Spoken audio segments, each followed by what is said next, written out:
Welcome to Meet the Author, where you can join in on insightful conversations with best-selling and award-winning indie published authors.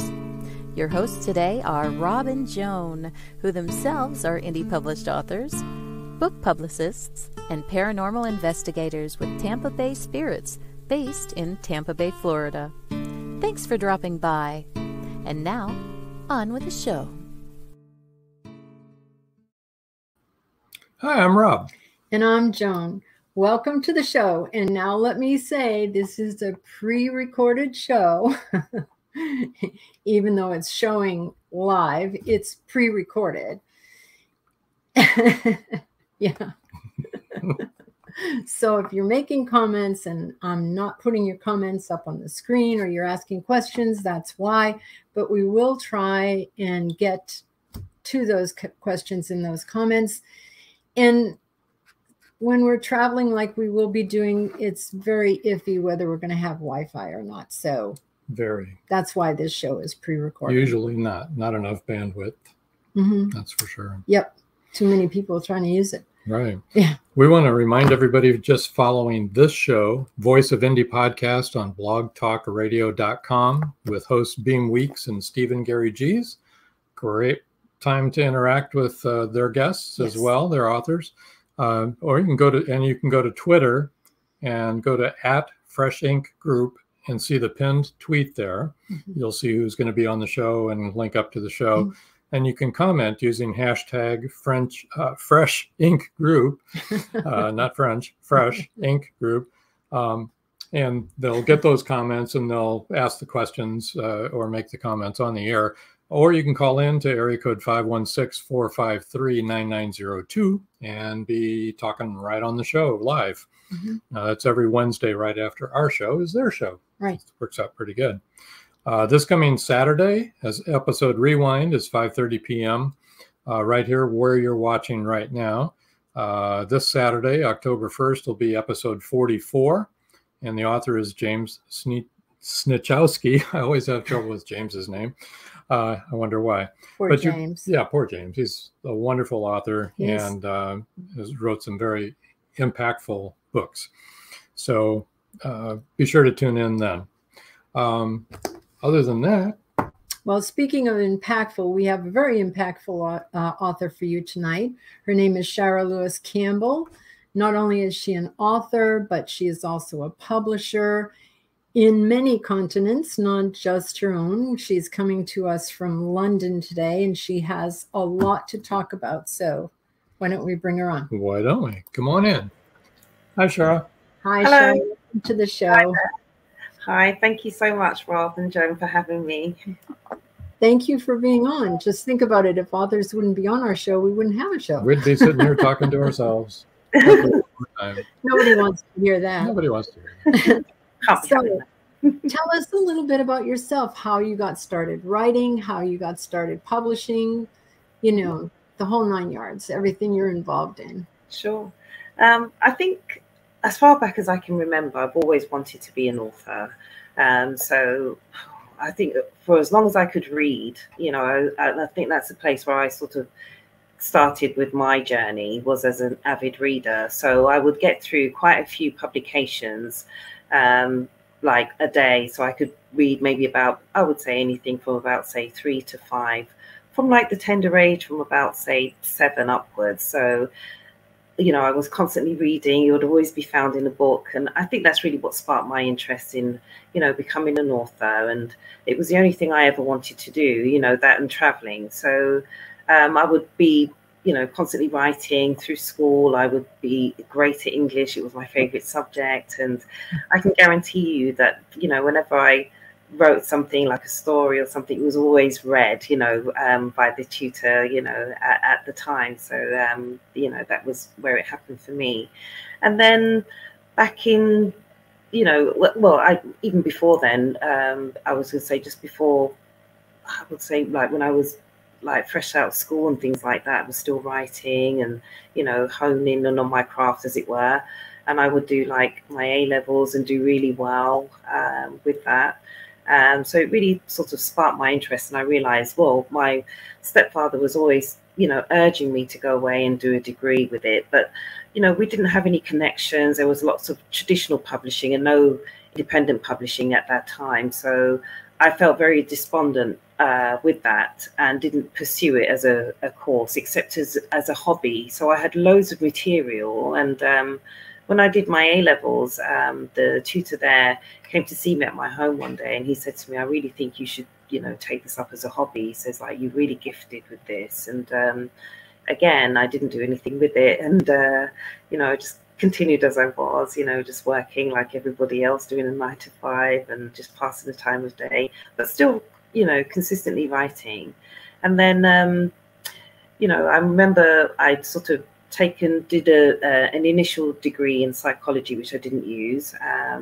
There were some complications with that as well, because it wasn't chartered as it was told to us it was. So I'd have to go away and do more study, and I just it wasn't really for me. And it certainly wasn't authoring. So, I decided, my stepfather literally badgered me for 10 years to go away and do an English degree, which I did. And it was then when I did a sort of module on writing fiction, and I decided at that time that I was just, I got a first for it, and I decided then that I was going to, when I finished the degree, I was going to go and utilize this in some way and becoming an author. And I still really didn't know much about the independent scene or anything like that. Halfway through my degree, I'd find myself working as an editor for a small magazine. And I published in there 3 times, and that did very, very well. And, it's where I sort of learned all my publishing skills and honed a bit more about my writing, and still writing. But I was very much doing it in secret. I wasn't telling anybody that I was doing it. And, I was a shy writer, and I wasn't, I felt that I wrote from a very genuine place, and I wasn't quite willing to share that information with anybody else at that time. I was very protective of the work, and nobody. I'm the first writer in my family, so it wasn't as if I was, had loads of support to kind of share, or people that were experts in this field to share this information with. So I never did. And then after I finished my degree, I decided, right, this was it. I was going to go away and become an author. And at that time, it would involve me traveling to Australia, which I would end up living there for 4 years. And during that time, I would still do lots of traveling as well. So I was really living out my best life, as it were, traveling, writing, and, just as I visualized it, as a kid, as I was saying to you, I was now doing that, writing about my experiences. And, when I moved to Australia, I would suffer. I would meet someone there, and that's how I, and that was the romantic part of it. And but whilst I was out there, I would also suffer and incur quite a lot of racism and prejudice. And Yeah, and that's what really spurned, I felt compelled to write about it, and that's what McGoran's Beach is about. It's about this beach romance. Oh, wait a minute. Let me bring up that book while we're thinking about it. Let me show the cover. Mm-hmm. There we go. I didn't know that. Yeah, yeah, that's very cool. Yes. That's the one. Yeah, so Beach. That's right. So in this particular book, in this first book, it really just sort of outlines the story of the romance, and not so much. It doesn't go into great detail. It just kind of gives you a really sort of in-depth outline as to why I was there, how that came about, why I would end up there for 4 years, and talks about. You sense it doesn't go into any of the racism or anything like that at the time, but you sense that something's going to transpire, Okay. And it's written in third-person character as well, so I don't sort of let on that I'm the person that's the book is about, at the time. Right. It's based on a true story, and then at the end of it, I give the big reveal, and I tell them that it's myself that's gone through this, experience, and then that comprises like the second book, which I write a year later. And I must say as well, the first and second book are all written in real time, so as the events occur, I write about them. And, the betrayal, McGoran's Beach, the betrayal really goes into a lot of detail as to the events and, breaks it down a lot more. And let me tell the listening audience who are not watching, the first book is McGoran's Beach, and that's what SHARA was just talking about. And then McGoran's Beach, the betrayal, is the second one. So that's the second year that she is there. That's right. Go ahead now. So does that go more into the racism that you were facing? Yeah, it goes into the racism and the prejudice. So it really does explain it all. I mean, there's nothing that's left out, in regards to that. So that second book just really breaks down all the information, all the different experiences I went through in great detail. So I think the first book was like about 90 pages, about 90, 100 pages. And the second book is almost 400 pages, so it really does break down the detail of it. But what it does in the second book, which is what's really, the theme that I think is depicted all throughout, is the overcoming the adversary, that I went through, the being stranded, where I was stranded in the second book. I don't want to give too much away, otherwise no. There's parts of it where I'm sort of left stranded on my own. So I've traveled, Australia was never a place that I'd been to before 2016, but it was a place that I'd always wanted to go to, as long as I'd always wanted to become an author. So, the two coincided really, really well for me. So it talks about those experiences and what I went through, but it also talks about how I was able to overcome it as well. And I think that's the really important part for me in the book. So when people, I wrote those two books, they're my first two books, and I think in all, I've done like 8 or 9 publications altogether. So, after the second book, I was quite drained and wanting to, and the second book kind of hones in on like the second and third year of my time in Australia, and then like the last book, which is currently being written, which is McGoran's Beach, Lies and Deceit. And that has a whole new book cover because I wanted to take a good amount of time out from it. I felt quite drained after the second book, and just wanted to write about other things that interested me, and didn't want to come across as a one-trick pony. And I think that if I had written this third book after the second book, I don't think I would have wrote. I think it would have put me off writing for life, to be honest. Yeah, there you go. Yeah, so I'm glad that I've been done. Yeah, I would have been, definitely. So, I'm so pleased the that cover, for those that are just listening and not watching the vodcast, I just want to mention that the covers of both McGarren's Beach and McGarren's Beach, The Betrayal, are both very pretty. It looked like an Australian beach to me. Colorful beach. And scenes, but Lies in Deceit is very dark. Yeah. It's dark cliffs, dark water, Stormy dark skies. sky. Yeah. Yes. Very, very different, isn't it? Does that mirror what's being told in Lies and Deceit? I think that I would say two things in that McGarren's Beach is actually a beach in Australia. So that's the beach where this all took place. And it's a 90-mile beach as well. And it looks nothing like the beach that you see on the covers of my books. And the reason for that is because it wouldn't have told the story in the right way for me. It was very intense, my time in Australia. I don't think that many people have experienced it the way I have when I was out there, which was unfortunate. But there was also some very great things to come out of Australia for me. It helped to put me in the position that I'm in today, which I can't complain about at all.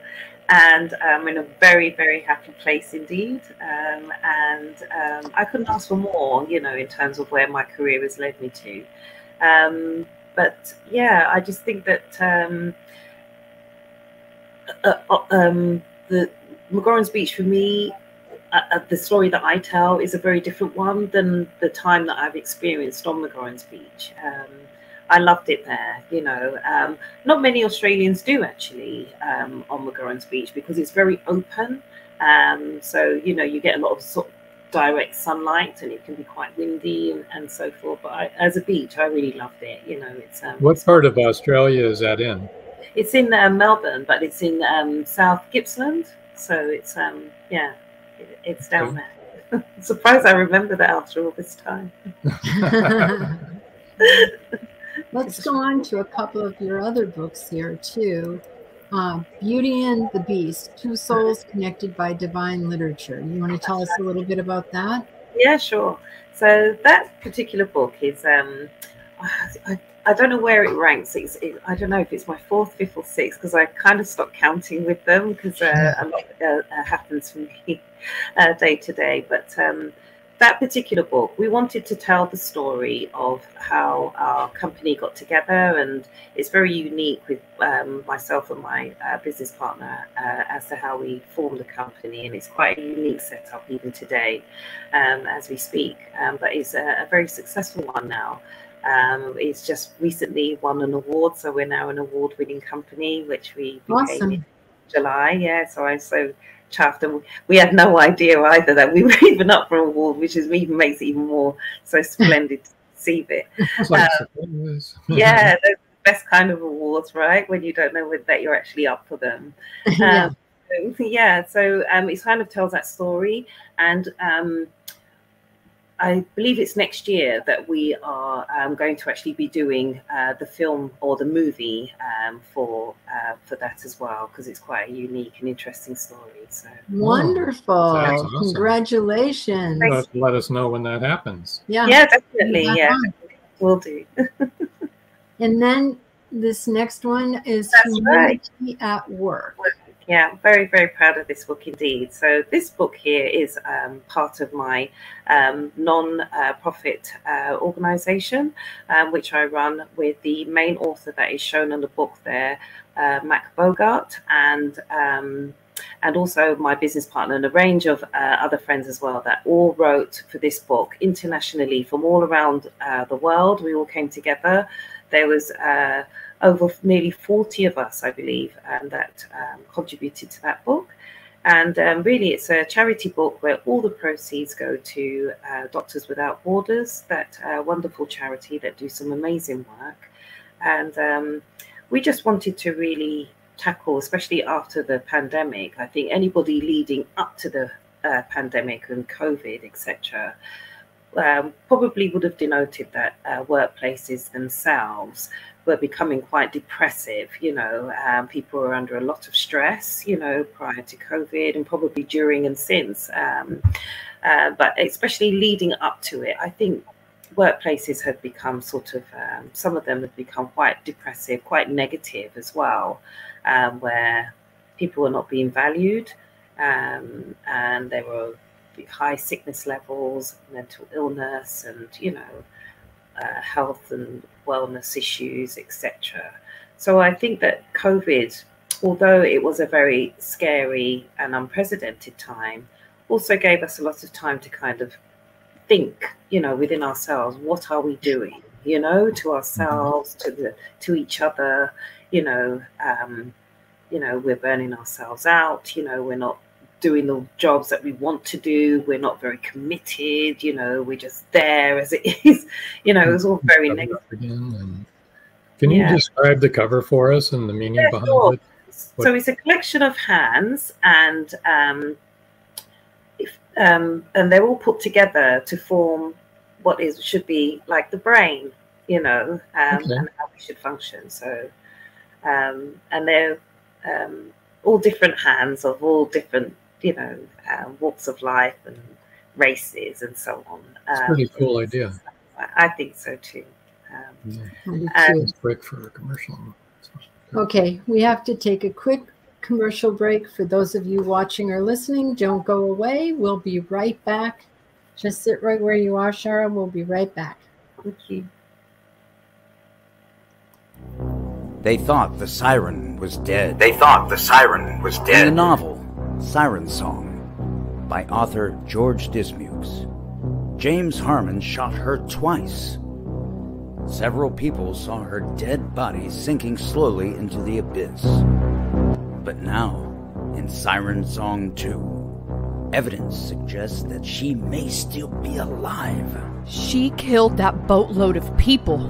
It was her! And she's just getting started! Angie, that's impossible. The cold chill up my spine tells me it's not impossible.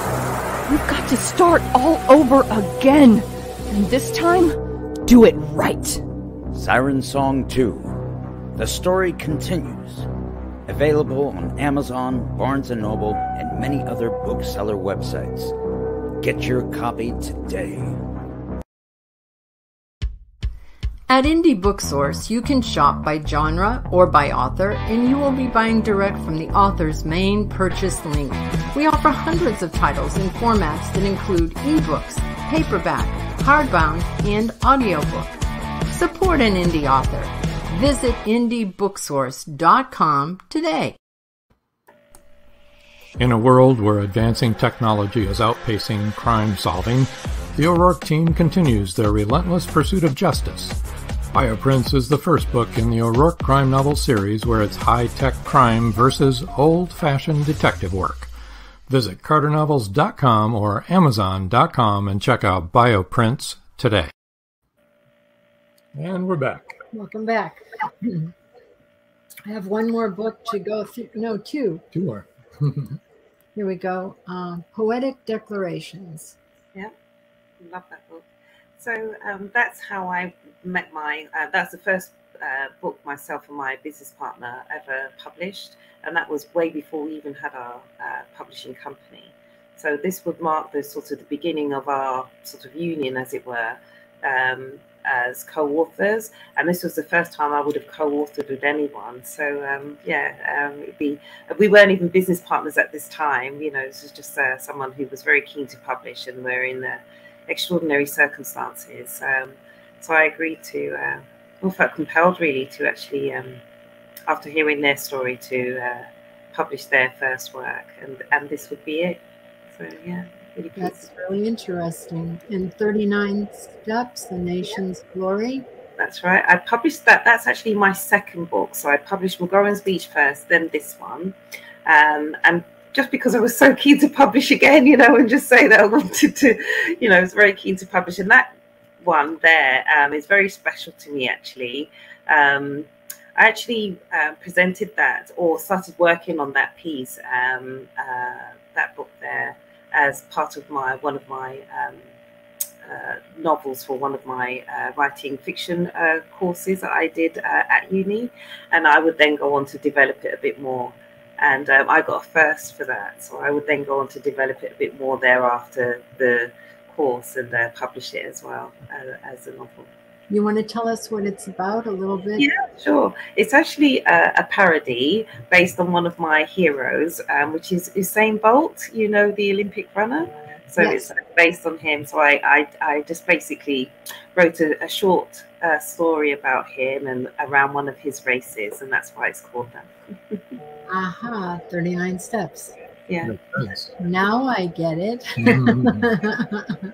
Is there anything else you'd like to talk about? Your publishing, your nonprofits, anything else you'd like to discuss? Yeah, I'd just like to say that obviously I have a publishing company, Beauty and the Beast Publishing. We've had that 2 years. It's now an award-winning company, so I'm so very, very proud of that fact.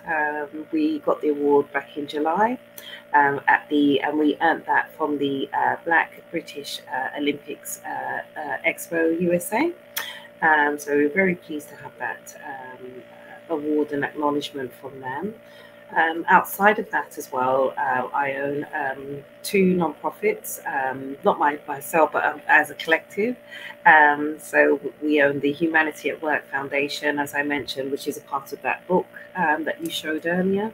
And that's all the proceeds for that go to Doctors Without Borders. We're currently working on the second book series for that, and still deciding on to determine which charity will get the proceeds for that. It will be a different one other than Doctors Without Borders, and that will be kind of like the process for sort of every book that we bring out under that non-profit organisation. And then outside of that, I have I'm also co-founder of The Shift, which is another non-profit, and we look at ways of creating generational wealth through writing. As well as sort of raising awareness and fundraising for that organisation as well, and also looking at ways of creating and developing generational wealth for upcoming generations. So that's very important to us. And then outside of all of that, and back to the writing, I'm also a writing coach as well at the co-founder of the Snazzy Jars Writing Academy, where we teach people everything that we know to do with both book composition and publishing as well. So, and we also, I will say, something I don't probably say enough, as well as the book publishing, we also have the media services department as well, and we also produce and write screenplays for movies as well. Awesome. Wow. That's what do you find now? Do you author the screenplays, or do other people author the screenplays? I do them as well, but we have a team that does them. So yeah. Okay. So you personally, do you find writing screenplays more difficult, or just as difficult, or more easy, or just as easy as writing a book? I think with the screenplays, there's a lot more restrictions in terms of how they look, you know, so in terms of how they're set. Yeah. In the ones that I have written, I can say that I've enjoyed them in that time when I did those, but I would prefer to write books. You know, that's me. I would prefer to be an author. But at the same time, you know, I get as much satisfaction, I can't say more, but as much satisfaction in being a publisher for other people as well, for other aspiring authors. You know, it gives me so much joy to be a part of their legacy and then be a part of mine, you know, and to know that around the world, at least over 70 people currently, when they're doing what I'm doing, and somebody's asking them how they got started, etc. At some point, I'm going to be a part of that conversation for them, you know, or not so much me, but the business that we have, and or me, you know, it's all very much encompassing. So, or the team, etc. And that's always going to be the buzz for me, really, you know, because whilst I'm a part of their legacy, it's an exchange of legacy, isn't it? Building. So they form a part of mine as well, and yeah, it's just really nice to have those connections and to be making that difference in the world. It really is. Yeah. Yeah, we love having this platform where we can give authors the chance to be known and heard, and for people to meet them. It's really, it's fun, and it's great to be able to do that. Yeah. Sorry, people, if we're getting a bunch of feedback, but I don't know why. probably because this is transatlantic. That could be. Gremlins. Gremlins in the machine. SHARA, of course, is in London, and we are in Tampa Bay, Florida, so bear with us, people. Now, I know something that all of our authors always want to ask that are watching the show and that are usually in our audience. Are you a plotter or are you a pantser? And you've heard those terms before, right? Yeah. I would say probably a plotter, more so. Of the two. You realize you're in the minority, right? Yes. I love the question.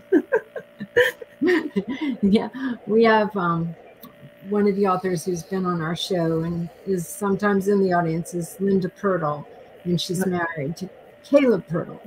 Caleb is a pantser, and Linda is a retired English teacher / principal, and she is definitely a plotter. So it's an interesting concept. I think that a lot of people are maybe hybrid. Yeah. Fall somewhere in the middle of that. I agree. Yeah. Because you have to have a little bit of plotting to. I think so. Definitely. Oh, yeah. I mean, we're definitely more pantsers than. Yeah, but every once in a while you have to set down some, outline, to see where you're at so you don't get lost. Yeah, exactly. It helps me to keep on track. Yeah. Well, I like to research. And so when I research, I keep a lot of notes.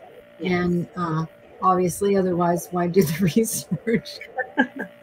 You're not going to keep notes about it.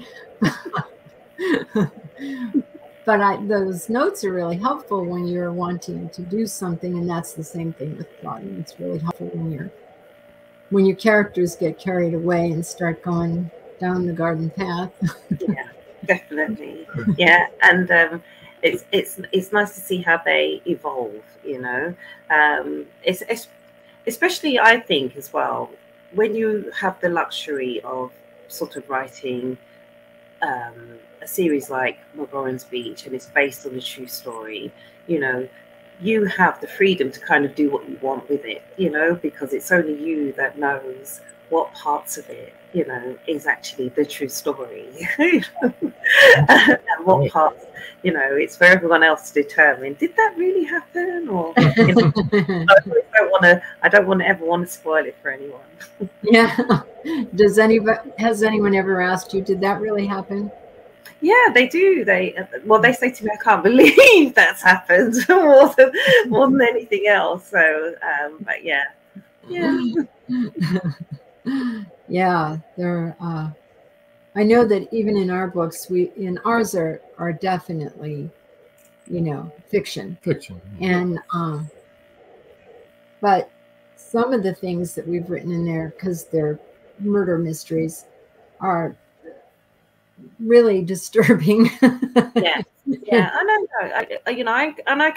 I can really resonate with that as well. In some of the work that I've published for other people, I even feel as well, even some of my own work, some of the experiences that we've written about, are very much sensitive, issues. Yes. You have to have a certain sort of strength and mindset to kind of cope with, very strong subjects. Yes. Yeah. And probably some of our books need to have a warning for people that, for certain things, because it could be a trigger. Exactly. I have them in mind. McGorran's Beach has them. Yeah. Well, our audience already knows this, but my Rob and I have been together for 46 years, but I had a previous marriage, and it was an abusive marriage. I was married to a narcissist, and it wasn't a good thing. So even now, after many years in, having a really happy life, things can still trigger me and push me back into a place that I'd rather not go. I agree. And to be honest with you, I mean, I suppose that can be said for a lot of the experiences that some of us may go through. Yes. Yes. Sometimes you just probably feel unfairly treated, or you feel some sort of unjust. And, if you're ever reminded of that, or sometimes you don't need to be, you could be just in your own space doing nothing, and that thought just comes back there. And it takes you back there for that time, and you kind of have to sort of counsel yourself out of it to remind yourself how far you've come, and since then, but I think that some of those more traumatic experiences, I think they're very difficult to overcome, and they always keep you kind of mindful and a little bit wary. They shape us, don't they? Oh, definitely. Everything that you go through makes you who you are today, and it all depends on how you respond to situations. We can't go through life blaming other people. No. You need to, even when they've abused you, it's your response that counts. That's right. And it's how you deal with that. That's right. Going forward. Yeah, exactly. And sometimes people need help to respond correctly. So. Exactly. And I think we just all have to bear in mind that sometimes if you have been unfairly treated or unjustly treated, it's never really about you. It's always usually about that person and where they're coming from, It's always about that person. That's right. It always is. There was a period of time when I was in sales, and I like everybody to like me, and I like everybody. And so my family was really surprised that I could do sales, because you're put in situations where not everybody's going to like you. And it never bothered me when people would come in and be very upset about what I did. Was I was in charge of Home Depot is a big yes, I know Home Depot. Yeah. And I was in charge of all of their sales that they did for, putting in windows and doors. And so we're talking, tens of thousands of dollars for jobs. And if it's not done to the person's satisfaction, they're going to be a little upset when they come back to see you. Yeah, of course. And it never bothered me, because I knew that if I were in their situation, I would also be very upset, Exactly. Yeah. If I'd spent $40,000 on windows, I would expect them to be perfect and not crooked or not unable to open. So we had to fix that, and they could yell all they wanted at me, and I didn't take it personally, which I know shocked a lot of people that I was just. That's character building, though, and sure is. And I personally, I feel like, it's again, like you just quite said, it's not about you, it's about them. And I would be understanding of that as well. I'd be the first person if I got something and it wasn't accordingly, I would probably come back and I'd probably express how I felt about that as well at the time. However, you could express it in a way that wasn't screaming in somebody's face. No, so. I wouldn't. Definitely not. And I wouldn't either. But I never did get upset with the people who did, because that really was them, not me. Yeah, exactly. That's out of your control. The problem with the product, that's on me. Yeah. The problem with your attitude and the way you express it, that's on you. That's so right. Go ahead. Exactly. Yell until you can't talk anymore, and then we'll come to a solution. That's right. You're slightly different from me, though, Joan. I mean, I hear you. I think we've all come from a place where at some point we all wanted to be liked, etc. Oh, yeah. But I think today, I think I'd rather have the respect than the like. It doesn't matter to me whether I'm not here to be liked. I'll say that. I'm just here. If people like me, that is really a bonus, I think. But I'd like to think that I'm a likable person. I think I would go as far as that. And I would like to think that people do warm to me. But, you know, if they don't, I understand too, just as much. I have a pretty strong personality, so most people either like me or dislike me. Sure. And again, I like that too. Like you said, I don't really care. No, doesn't really matter. But you're right. If they do respect me, that's good. I would prefer that everybody liked me, because I generally like everybody. Sure. Actually, we do care if the sponsors like us. So we better take our second break. When we come back, we're going to tell you everybody how to contact you, how to and contact our SHARA. book giveaway. Okay. Come back, because we'll have the book giveaway, and we'll give you all of SHARA's contact. Exactly. Here we go. Okay. Many secrets are hidden within the darkness of the jungle. Behold, this one about a man, a woman, a black jaguar, and an ancient Maya legend. Two Faces of the Jaguar is a novel by George Dismukes that will take you deep into the jungle and capture your imagination until the last word. Two Faces of the Jaguar is book one of a trilogy. Two Faces of the Jaguar, where only the adventurous dare to read. Two Faces of the Jaguar, The Lost City, and The Jaguar's Quest are available on Amazon.com, Barnes & Noble, and many other bookseller websites. Two Faces of the Jaguar, the book people are talking about. Get your copy today.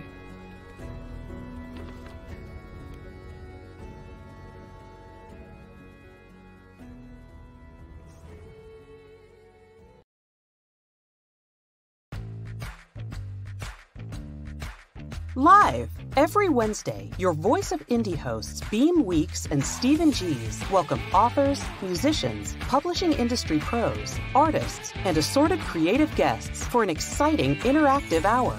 Call in during the show or post questions and comments on Twitter for responses in real time.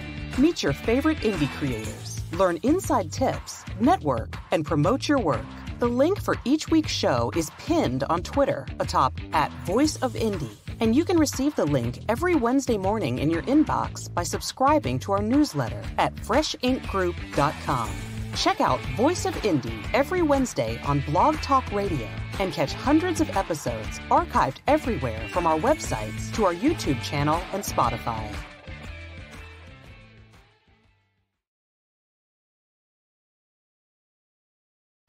And we're back. Welcome back. All right, people, let's get right to it. So, first of all, if you want to peruse all of her books and everything going on, you need to go to SHARA's website, and that is beautyandthebeastpublishing.net, BEAUTYANDTHEBEASTPUBLISHING. .net. And if you don't know how to spell .net, I'm just sorry. Twitter is @SLewis-Campbell1. S @LEWISCAMPBELL1. Facebook, I've already spelt this, Beauty and the Beast Publishing. So that's easy. LinkedIn is s.space-Lewis-Campbell, LEWIS-CAMPBELL. And on Instagram, you can find her on Beauty and the Beast Publishing. And her email, and I'm going to leave this up here because we'll be doing the book giveaway soon, is us@beautyandthebeastpublishing.net. Okay, so the book giveaway itself, get your typing fingers ready, guys. Here we go. Book giveaway. The first 3 people to email us@beautyandthebeastpublishing.net will win an ebook of choice of any of the books basically that we've been talking about here tonight. And so go ahead and enter, and I hope you all win. all of you. Definitely Well, at least 3 of you. Yeah. And everybody else buy the books. Okay. Yes. buy the books. Now, is there anything else you'd like to talk about before we wrap up the show? We've got quite a bit of time left, so don't worry. You can talk about whatever you want to talk about. Oh, wow. Just to say that I just would like to just thank everyone really for the support that we've had, you know, in the time that we've been doing this. You know, I have an amazing team, although I'm always the one that's doing all the speaking on behalf of the company. I would like to say that, you know, I don't know, I wouldn't be able to do any of this without the amazing team that I have behind me, you know. So it's probably a really good time to just thank a few key people, if you don't mind. We do not mind. Oh, excellent. I'm hoping they don't either, because they like to stay in the background, a lot of them. But first and foremost, I'd really like to just thank my business partner, Andrew Foster. He's been absolutely amazing. Had it not been for him, we wouldn't definitely not be an award-winning company. So I'd like to really say that on public record. I'd also like to just thank our business partners, mainly Dion Wilson, Dennis Pitocco, Eileen Build, Mac Bogart, all those key people there. They're all within my inner circle, and you know, help me to do what I do, and make us so successful with what we do. You know, so I'm very pleased to be in such good company. So let me ask you this: how long have you had a publishing company? Beauty and the Beast will be going into, at this time, December next year will be 3 years. So we've had it 2 years this year. Oh, relatively new then. That's right, yeah. So, and then prior to that, I had a smaller one before I had that for, I would say maybe all coming up to 2 years. Yeah. So, and how long since you published your first book? I know that you published in magazines prior to that, but your first book. So my first book, I think I published in 2016, 2017, I think. Excellent. Yeah. Excellent. And I guess I'd like to know why you decided to go into publishing. Was it because of what's happening in the writing field now, or? I never thought that I would see myself being publisher. I just always thought that I would be an author. Yeah. But it was really important to me that I had the control as an author. So with that came the publishing. So when I realized that, I mean, prior to publishing my own work, I was publishing anyway, you know, in terms of the editing that we were doing, and, you know, for the magazines that I was working on behalf of.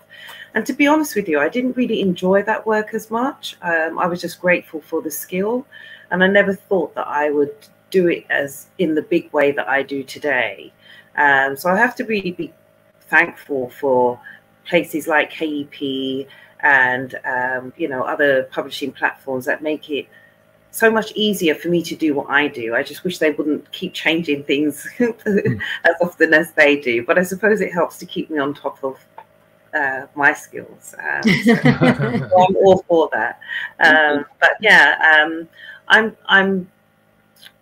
always wanted to be an author more than I was a publisher. But I'm so pleased that I do the publishing more so than I do the authoring. You know, I mean, as you know, with the authoring, I can't do that as quickly as I publish other people's work, you know, because I just couldn't get through the amount of work as often. But, you know, I'm glad that I'm in a space where I can actively publish. We've done over 70 now. So I'm really pleased with those numbers, because it means that I'm then able to sort of assist somebody else in being published. You know, there's enough room for everyone. And if I can't publish them all myself, at least I can say I've had a hand in over 70. So I'm pleased with that, to be able to contribute to those works. Well, kind of hand in hand with that, I wanted to ask you which you get the most enjoyment out of. I mean, you're a ghostwriter, author, editor, publisher, and a writing coach. So you do all those things. Which one is your heart? Author. Yeah. Listen. Yeah, probably. I would say as an author. I would say though, I would say as an author, but I would also say that I'm more interested in the writing that I'm doing today. So McGorran's Beach would be, yeah, it's very important to me, but it's a closed chapter now, you know. So I'm really pleased to kind of get that series done and under my belt. I don't think I can't say I don't think, because I don't know what's going to happen in the future, but I don't think I'd be so keen to write another trilogy. I'd want to do just single pieces of writing. I like the articles that I'm writing, so I think I get more. That's why I'm probably so hesitant in answering, because I think I'm more liking the article work that I'm doing these days. You know, the white papers that I'm writing. You know, that stuff is so important. You know, in terms of the work that I'm doing. So I see me more going down that route rather than, and probably bringing out books more aligned to that. You know, as to that's really where my interests are. That's interesting, because that is what I was going to ask you, that if, you know, what you see yourself writing in the future, if you would do any type of fiction again, and what type it would be. So really, you're saying you'd rather write articles. I think so. I'd rather write nonfiction, I think. And I think if I'm not saying I'm adverse to a fiction. If I feel like I've got a good story here, I'm going to run with it. I just can't help myself. You know, I'm like any other author then. You know, I probably say to myself, I don't want to write just books for the sake of it. You know, I want to write stuff that is really meaningful to me. It's going to be impactful. It's going to change society, you know, or make a difference, you know, in the world. That's the kind of writing, because those are the people that I'm reading, you know, and, you know, I want to have my place there. So I suppose in terms of articles and collective writing as well, you know, like in the Humanity at Work book, you know, I would like to do more of that, you know, collective writing. And I think you get more books out that way as well, won't you? If I'm just contributing an article to that book, you know, and I'm writing with 40 other authors, I think that's a really great space to be in. I really do. Yeah. So your heart's really right now in doing inspirational work, and also work that maybe would be educational, not educational as in learning math, but educational in exposing what the world is like, and how we can help change it. Sure, more societal writing, like you say. Yeah. Well, that's really good. That's very interesting. Thank you. I'll still do the movie. Makes me feel like a slouch, because no, not I haven't written anything like that. But you have such I think you have such an inspiring story to tell. So maybe it's yet to be written. Yes. Well, I know which one you're referring to. And it's difficult for me to talk about without getting really emotional because of the injustice. And I don't know, you told us in the pre-show that you have a grandmother who's Irish, and I don't know if it's all Irish or just most of the Irish descent people that I know. We cannot stand injustice, you know. It just, I just don't like injustice, and it's and as Irish we often go to war about it, so you know, it's I really do not like injustice where I see it, and I do want to do something to change it. So in that respect, I've been more boots on the ground and putting my money where my mouth is instead of. I think you've got a very, very interesting story, Jo. And I hope that one day you are in a position where you feel that you can share, you know, your story, because I think we need that kind of insight. We really do. Yeah, I think I'm sure that there are a lot of people that saw things that I saw and felt the way that I felt, and I think for everyone to understand that and know that would help everyone on both sides of the spectrum. I think, I would hope. You know, you remind me of Nadine Gordimer, who I admire so much. You really do. No, I'm blushing. No, you got Nadine Gordimer vibes. That's what you're giving me. It's funny. Right now, we're actually writing. It started out as one book, an autobiographical book about, because we have 6 children and 14 grandchildren, and congratulations. Yeah, we're still here. Yeah. We're still standing. I have a lot of white hair, but I have no hair. but we're here. I'm very gray underneath all this. My hair used to be red. I used to have hair. I used to have red hair as well. It is good. Did you? Yeah. Every shade you could think of in red. And we started writing a book about all the crazy things that has happened to our family while we were on vacations and trips, because they're really crazy stories, and they're the kind of stories, especially I think the one that we've opened the book with. So many things happened in the first hour of the trip that literally people would say, did that really happen? And why didn't you go back home? Oh, definitely. Why didn't you turn around and go home? And I mean, it's just insane what we saw and experienced in the first hour, and it only went on from there. What should have been, how many hours should that drive have taken us? 6 maybe. 6-hour drive. 15 hours later, we still weren't there. We were in 2 separate vehicles. It was way back in the day before cell phones or anything. So each parent was driving a different vehicle. Were you towing a pop-up camper? Mm-hmm. And he was towing a pop-up camper. I got to be in the Trans Am. I'm not stupid. And so I am. And so, no, you're just more skilled than I am. Oh, okay. Good cover. So the kids would hold up signs, right? We'd have them write signs with magic marker in a cardboard and pull up beside the other person if we needed something, right? And about 15 hours in, I had my daughter write up a sign that says, "Mom says, pull over right now." And I said to him, I have had it. We need to find a place to stay, like right now. And so instead of finishing the rest of the trip, we stopped in a motel for the night instead of going on to the campground, because it was just insane. And when we got to that motel, we pulled in, and like I said, he was driving a station wagon that was towing a pop-up camper, and it was packed with all kinds of stuff. And I was in the Trans Am. So when I pulled into the motel, I pulled into the slot for that room. He pulled in across a couple of parking spaces across the way from it, because, it had a trailer on it.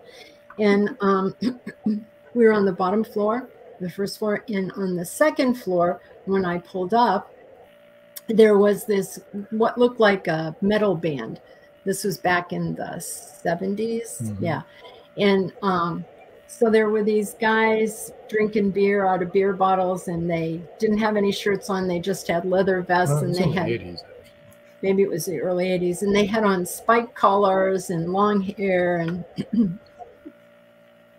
we pulled up, and the one guy takes his beer bottle and points towards Rob's car and says, "Oh, look, it's the Griswolds." And they're all laughing. I'm in my car right underneath where they're standing. So I get out of the car, and I know that all 6 of the kids are like, uh-oh, Mom's mad. And I looked up at them, and I said, I yelled, "You just shut up. I've been driving for 15 hours. I'm exhausted. Just shut up. That is my husband. Those are my children. We are going in here. We're going to bed. I do not want to hear a door slam. I do not want to hear you walking. I do not want to hear a beer bottle drink. Do you understand me? And these really tough-looking heavy metal guys go, yes, ma'am. And turn around and walk into the room and slowly close the door. We didn't hear anything from them again. No, not a peep. Good for you. But that really happened. That's not a made-up story, but I think people would look at that and think, oh, that didn't happen. So there's lots of stories, yes. But this totally is about you. I agree with you. I can totally resonate with you there as well. I mean, my first ever book that I wrote about, funny enough, was called The Holiday of Discontent. Yeah. You know, so this is why I'm laughing so much, you know, and I just remember about what I wrote in there. That was my first official publication, but I, as I say, it wasn't independently done or anything like that. It was through that magazine that I was for, and that, I mean, we were on a canal boat and we just managed to really flood it with us taking us with it, you know. I mean, like, canal water's only meant to be so shallow, isn't it? We were in a big canal and like just got trapped in there. It was just like the worst thing in the world, and nothing to like. The boat was up like this when we finished, stuck in a lock, you know, with the Coast Guard coming by saying, "Hold on," you know, they'd never seen so much action in all their lives, you know, and you know, like we didn't own the boat at the time, you know, and somebody we knew had shares in it, and we couldn't even tell them because like they would have traveled from wherever they were to us to try and rescue their boat, and we had nothing to even empty the boat out with, so we had to use it was just the worst. We had to use like what do you call them things, like a dustpan and brush, you know, to sop. Oh no. Hilarious, you know. We were there for the water would kind of seep out of that, wouldn't it? You know, and a pot, you know, like, you know, the pot from underneath, you know. And we were asking, there were people who felt so sorry for us, they were stopping by to see how they could help us, you know, to rescue us. It was just we had to, like you, we had to stay in a hotel that night, you know. And we had to stay a few days longer just so we could air the thing out, you know, to right. I bet. Yeah, you know, that's and like, you writing in the book. I'm talking about. Yeah, almost every one of our vacations went something like that. Yeah. Well, I must say that was the only one, and I never went on it ever again. You know, after that, well, no matter what kind of vacation we went on, that is kind of the way that it went. So it didn't matter what you did. I mean, I remember one time we were driving through the redwoods, and it was all switchback trails, and everyone got car sick. We pulled over to the side of the road, and this whole motorcycle gang of Hell's Angels came up and pulled up beside us, and our kids are all like, "Oh my God." And did we cut them off back there or something? Oh no! Are they going to murder us? And meanwhile, we're all getting sick over the edge of this cliff, right? And they jump off their motorcycles, and they all went over to the side, and they got sick. They were all getting sick too. So. And they jumped back on their motorcycles, and they said, "This is a beast, isn't it?" We're like, it was pretty funny, though. I mean, you see a whole bunch of Hell's Angels ride up on motorcycles, and you don't think you're going to bond. Yeah, not very well. But we did. We did. So let me ask you the question that I usually ask all of our guests. Yeah. What advice would you have for somebody who wants to set out in writing but isn't really got the bravery to do it? Just get on with it. Just write. You know, there's nothing you can do except to write. You know, we can't work with an idea. We can't, you know, there's very little, you know, that can be done. I mean, you can work with an idea, but you've got to get it down, written, so that someone else can see it. So written or typed, however you wish to present it, you know, but it's got to be in a legible format for somebody else to interpret it and be able to bring it to fruition and give it the life that it needs. So just write, you know. I wouldn't worry about whether you're an expert, you know. Just think about when you were last at school and you had to write a story and take it from there. You know, that's what I would do, you know, and just write. Because if you've got like a really good story, it doesn't matter how well it's written, you know, that's not really there's editors for that. There's proofreaders for that. You know, that's not your concern. Your concern is to be able to translate what's all up in here, you know, down on that paper so that somebody else can understand it, you know, or just understand the idea. And if you can't write it, then please get somebody else to. Yeah, there you go. Yeah. Cool. Cool. Okay. Do you have anything else you'd like to share? No, not really. Okay. Cool. Not that I can think of, except that we need more authentic writers in the industry, you know. Let's not be doing the copycat thing, you know. We'll all have our own unique stories to offer and tell, you know. There's a place for all of us, and everybody should have a story. Everyone should have a book, so we've all got something to learn from each other. Right. That's very true. Everybody does have a story, but I think some people don't realize they have a story. Right. But they need to realize they do have. Or the ability to put it on the paper. You know. Yeah. And I think some people also think nobody wants to hear this. Right, exactly. But they do. They do. They need to. You know, how are we going to learn about you? You know, people, all these people that have dropped off the face of the earth and have never told their stories. There's all those hidden talents, you know, that we've got to change that. Yeah. Agreed. Well, thank you so much for joining us from across the pond tonight. And I hope everybody gets onto your website and really enjoys what's there. You've got a wealth of stuff on your website there, wealth of information. It was very good meeting you, and thank you for being on the show. Thank you for having me. Appreciate it. Okay, we're going to move you over to the side. Let's see if I can get you moved up. There we go. Sometimes it sticks. So, no, it doesn't. Not really. Okay. Want to remind everybody about episode Rewind this Saturday, 5:30 p.m. And right where you're at right now, episode 44. Next Wednesday is October 5th, and at 7 o'clock, our regular show. Join us for the Magnolia Bluff Crime Chronicles Reveal Part 3. Oh my gosh. Already. Wow. We have Linda Pirtle with Book 7 of the Magnolia Bluff series. That's releasing in October. Kelly Marshall with Book 8. That'll be released in November. And Jinx Schwartz, Book 9 for December. So all three of those authors will be on the show and telling about their part in the Magnolia Bluff Crime Chronicles. Can you believe that? No. That's crazy. Finally coming to an end. I can't. That went by fast. Yeah, but there's going to be another year. So here we go again, right? Yep, Series 2. Series 2. Coming up in October after that, October 12th, Angela Hankins will be on. October 19th is Aiken Chang Lim.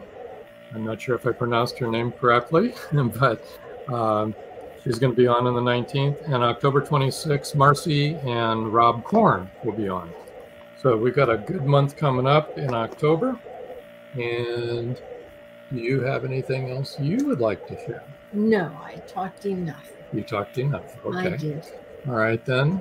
Well, let me find out where we are here. Here we are right here. Until next time, then. That's all, folks. Good night. Night.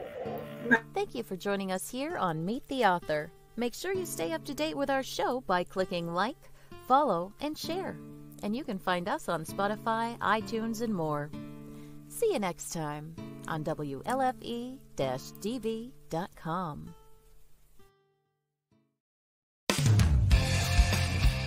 You've been listening to WLFE-DB.com, where our shows are your shows.